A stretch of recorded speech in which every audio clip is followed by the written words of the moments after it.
आज बाबूजी कुछ ज्यादा ही सुबह उठ गए थे। बाहर वाले कमरे से लगातार खटपट की आवाज आ रही थी। पता नहीं इतनी सुबह सुबह उठकर बाबूजी कमरे में क्या कर रहे हैं। देखती हूँ जाकर। सुधा उठकर जाने लगी तो अमित ने टोका, कहाँ जा रही हो? सो जाओ आराम से, नींद हराम करने की जरूरत नहीं है, समझी? अरे देखने तो दीजिए कि बाबूजी क्या कर रहे हैं। कहीं कोई परेशानी तो नहीं उन्हें? कोई परेशानी नहीं है, बेचैनी है और कुछ नहीं। अमित ने तकिए से अपना कान बंद करते हुए कहा, तुम्हें याद नहीं क्या आज कौन सी तारीख है? ओ मैडम, अब याद करो ना, आज 30 तारीख है, 30 तारीख। अमित आगे बोलता गया। 3 महीने पूरे हो गए। आज माँ आने वाली है हमारे पास और इसी खुशी में बाबूजी को नींद नहीं आ रही है। अभी से ही इंतजार में नहा धोकर बैठ जाएंगे। पता नहीं 70 साल की उम्र में कौन सा उमंग बाकी है इनका मिलने का। इतना तो हमें भी कभी नहीं हुआ इन 10 सालों में। एक व्यंग भरी हंसी अमित के होठों पर खेल गई। लगभग 3 सालों से लगातार यही नियम चल रहा है। बंटवारे के बाद दोनों भाइयों ने बाबूजी और माँ के सामने प्रस्ताव रखा था कि एक साथ दोनों के खर्चे का बोझ वो नहीं उठा सकते हैं। सो 3 महीने एक भाई के पास कोई एक आदमी ही रहेगा। पहले तो बाबूजी बहुत नाराज हुए, लेकिन माँ के समझाने बुझाने पर मन महसूस कर तैयार हो गए थे। दूसरा कोई चारा भी तो नहीं था। जिंदगी में जो कमाया सब बच्चों को पढ़ाने लिखाने में खर्च हो गया और जो कुछ बचा था उसमें बाबूजी माँ के नाम से घर बनाना चाहते थे। लेकिन माँ ने ही दोनों बेटों के लिए 2 फ्लैट खरीदने के लिए बाबूजी पर दबाव बना दिया। उनका मानना था कि जो भी है वो सब उन्हीं लोगों के लिए तो है। दोनों 2 जगह रहेंगे तो आपसी प्रेम भी रहेगा। रिटायर के बाद हम जब चाहेंगे कभी इस बेटे के पास तो कभी उस बेटे के पास रहेंगे। उन्हें क्या पता था कि दोनों की जिंदगी रेल की पटरी बन जाएगी और अकेले अकेले मंजिल तक अपना सफर तय करेगी। अक्सर छोटा भाई माँ को लेकर आता था और एक दिन बाद बाबूजी को लेकर चला जाता था, अगले 3 महीने के लिए। उसके बाद 3 महीने तक फोन ही उनके बीच कड़ी बनकर पति पत्नी को एक साथ जोड़कर रखती थी। अमित के टोकने के बावजूद सुधा उठकर बाबूजी की कमरे की ओर चल पड़ी। जाकर देखा तो अपने बेड पर चादर झाड़ रहे थे। सुधा को देखते ही थोड़े झेप गए और बोले, ओ बहू, मेरी वजह से तुम्हारी नींद खराब हो गई ना, मुझे माफ़ करना। असल में तुम्हारी सास को गंदगी पसंद नहीं, इसीलिए झाड़ पोंछ दे रहा हूँ। आएगी तो परेशान नहीं होगी। 3 महीने इसी में तो रहना है ना उसे। छोटे के यहाँ बड़े सलीके से रखती है अपने कमरे को। अच्छा बेटा, अब आ ही गई हो तो थोड़ा फ़ोन लगा कर पूछो कि माँ वहाँ से चली कि नहीं। तब तक मैं स्नान कर लेता हूँ। इतना कहकर वो बाथरूम की ओर चले गए। बहू ने छोटे भाई को फ़ोन लगाया। उधर से देवरानी ने फ़ोन उठाया। उछल छेम पूछने के बाद बहू ने पूछा कि माँ जी निकल चुकी हैं क्या। प्रश्न सुनते ही देवरानी ठहाका लगाकर हंस पड़ी और बोली, दीदी आपको नहीं पता कि सावन चढ़ गया है। सबसे ज़्यादा हरियाली माँ जी पर ही छाई है। कल उन्होंने हरी चूड़ियाँ हरी बिंदी मंगवाई है मुझसे। सजने में लगी हैं सुबह से। लगता है जैसे पहली बार जा रही हैं बाबूजी से मिलने। 4 दिन से तैयारी कर रही हैं। पता नहीं इस उम्र में कौन सा उमंग बाकी है जो इतनी तैयारी है बाबूजी से मिलने के लिए। ये तो तैयार होकर बैठे हैं, देखिए कब तक निकलती हैं। चलिए कम से कम 2 दिन तो मुझे इस जिम्मेदारी से छुटकारा मिलेगा। तंग आ गई हूँ इन 3 महीने से इन्हें ढोते ढोते। सामने से नहाकर बाबूजी आ रहे थे। सो बहू ने स्विच ऑफ कर दिया और बोली, बाबूजी माँ जी थोड़ी देर में निकल जाएंगी। वहाँ से लगभग 2 बजे तक यहाँ पहुँच जाना चाहिए। आप तैयार हो लीजिए, मैं आपके लिए चाय बनाती हूँ। ऑफिस निकलते हुए अमित ने कहा, सुनो, आज ऑफिस में कुछ ज़रूरी काम है। माँ आएगी तो फ़ोन करके मुझे परेशान मत करना, मैं नहीं आ पाऊँगा। पर माँ आते ही सबसे पहले आपको ही ढूंढती हैं। अरे वो सब दिखावा है, वो मेरे लिए नहीं, उनको बाबूजी से मिलने की बेचैनी रहती है।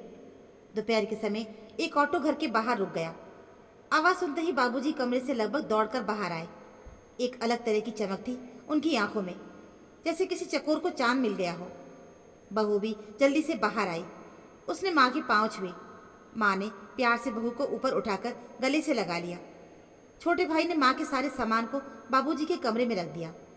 शाम को अमित ऑफिस से आया, माँ के पैर छुए और अनमने ढंग से खुश होने का दिखावा करने लगा। बाबूजी आज बहुत खुश थे। सबने मिलकर रात को खाना खाया और सब सोने की तैयारी करने लगे। अमित थकान के कारण पहले ही आकर सो गया। देर रात तक कमरे से माँ बाबूजी की बात करने की आवाज़ आ रही थी। अमित खिन्न होकर बोला, पता नहीं इन लोगों के बूढ़े देह में कितनी ताकत है।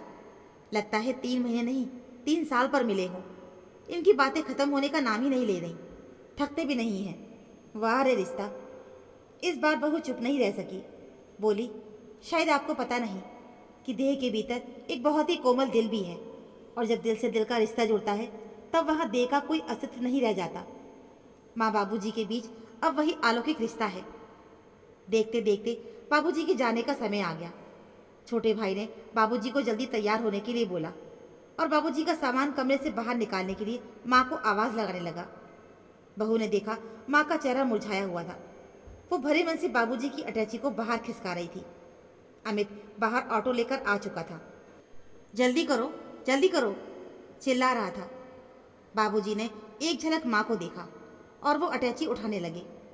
बहू तेजी से कमरे में आई और बाबूजी के हाथ से अटैची लेते हुए बोली, बाबूजी अब आप कहीं नहीं जा रहे।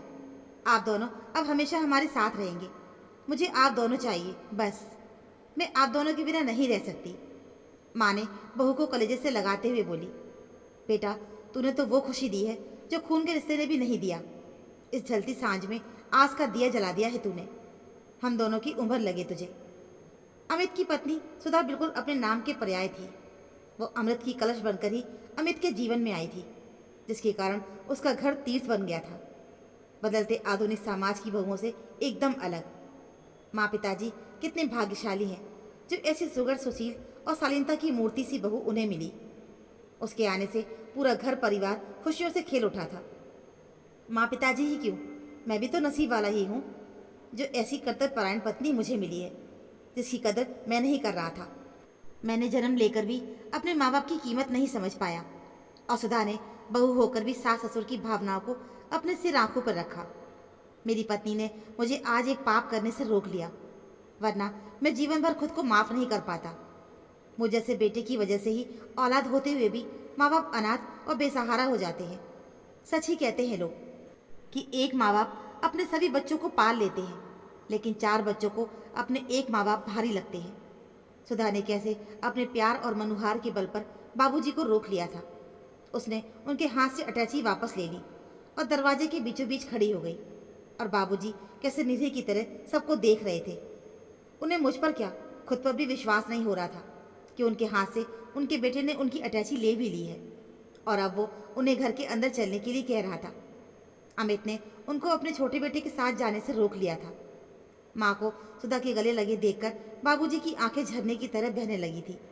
माँ को सुधा के गले लिपटे देख वही खड़ा छोटा भाई भी आंखें पोंछ रहा था।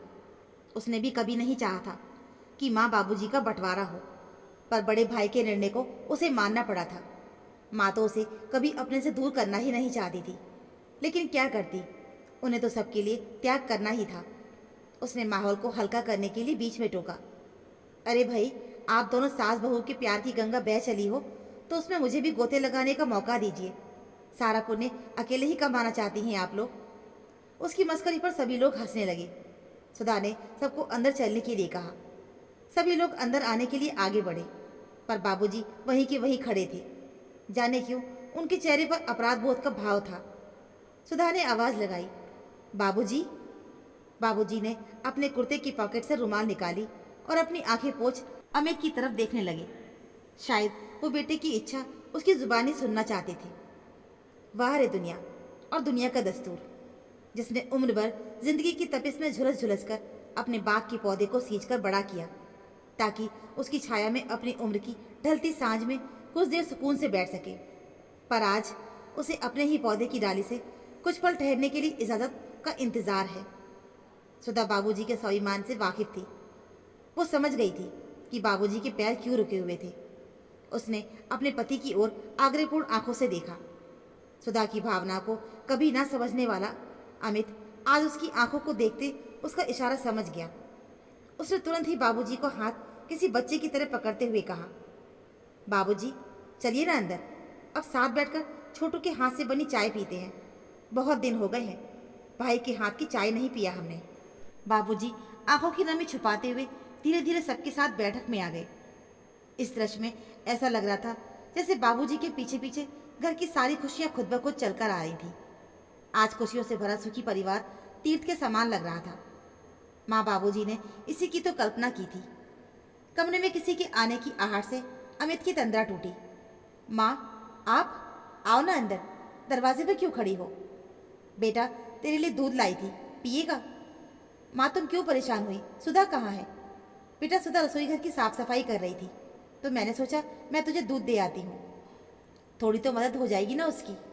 माँ, कभी कभी बेटे की भी तारीफ कर दिया करो। अमित ने माँ को अपने पास बुलाकर बिठा लिया और अपना सिर माँ की गोद में रखकर लेट गया।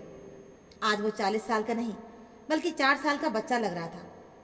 माँ की गोद में वो माँ से बातें कर रहा था और उनकी साड़ी के आंचल को अपनी उंगलियों में बच्चों सा लपेट रहा था। आज उसकी जुबान की सारी कड़वाहट निशब्द हो गई थी। माँ को लगा जैसे उनकी गोद में वही 5 साल का नन्हा सा अमित लेटा है। कितने सालों के बाद उन्हें फिर से वही सुख मिल रहा था जो उनसे अमित की कुंठा और क्रोधी स्वभाव ने छीन लिया था। बच्चे की उम्र चाहे कितनी भी क्यों ना हो, पर माँ के लिए तो वो हमेशा बच्चा ही है। माँ ने उसका माथा सहलाते हुए कहा, बेटा, तू ठीक तो है ना? माँ, मेरी छोड़ो, तुम बताओ, मुझे माफ़ कर दोगी ना? क्या कहा तुमने?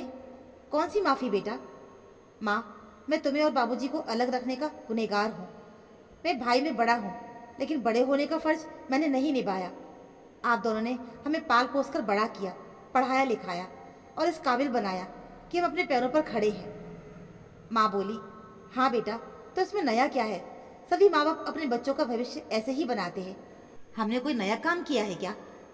अमित माँ के हाथों को अपने हाथ में लेकर बोला, माँ, यही तो तुम्हारी महानता है। तुमने वो सब कुछ किया जो एक माता पिता करते हैं, लेकिन हमने। अमित आगे कुछ कहता कि इससे पहले ही कमरे में सुधा आ गई। सुधा को देखते ही अमित चुप हो गया।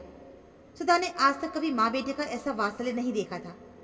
वो जब से ससुराल आई थी तब से अमित को हर बात के लिए, चाहे वो उसके लाभ के लिए ही क्यों ना हो, माँ बाबूजी के साथ झिकझिक करते ही देखा था। मध्यम वर्ग के लोगों के जीवन में आर्थिक कठिनाइयाँ तो होती हैं। आज के आधुनिक परिवेश में चाहे जितनी भी आमदनी क्यों ना हो, खर्चे हमेशा दोगुने हैं। अमित का भी कुछ ऐसा ही हाल था। वो हमेशा ही अपने चादर से ज़्यादा पांव फैलाए रहता था और उसे जब परेशानी आती तो उसके लिए भी जिम्मेदार पत्नी या माँ बाबूजी को ही ठहराता था। उसके इस व्यवहार के कारण पूरे घर में तंगी के साथ साथ कलह छाई रहती थी और यही वजह थी कि दोनों भाई ने मिलकर माँ बाबूजी को आपस में बांट लिया था।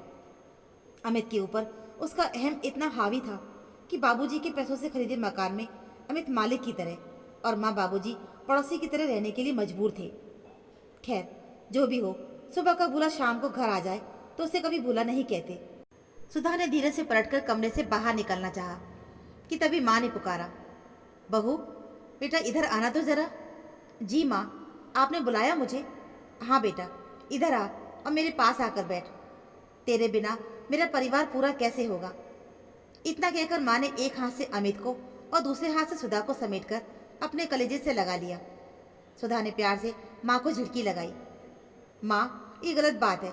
मैंने ये दूध का गिलास बाबूजी के लिए दिया था ना, और आपने पुत्र प्रेम में। अमित ठहाका लगाकर हंस पड़ा और बोला, माँ, कुछ पाप मेरे भी तो कटने दो। लाओ, मैं दूध का गिलास बाबूजी को देकर आता हूँ।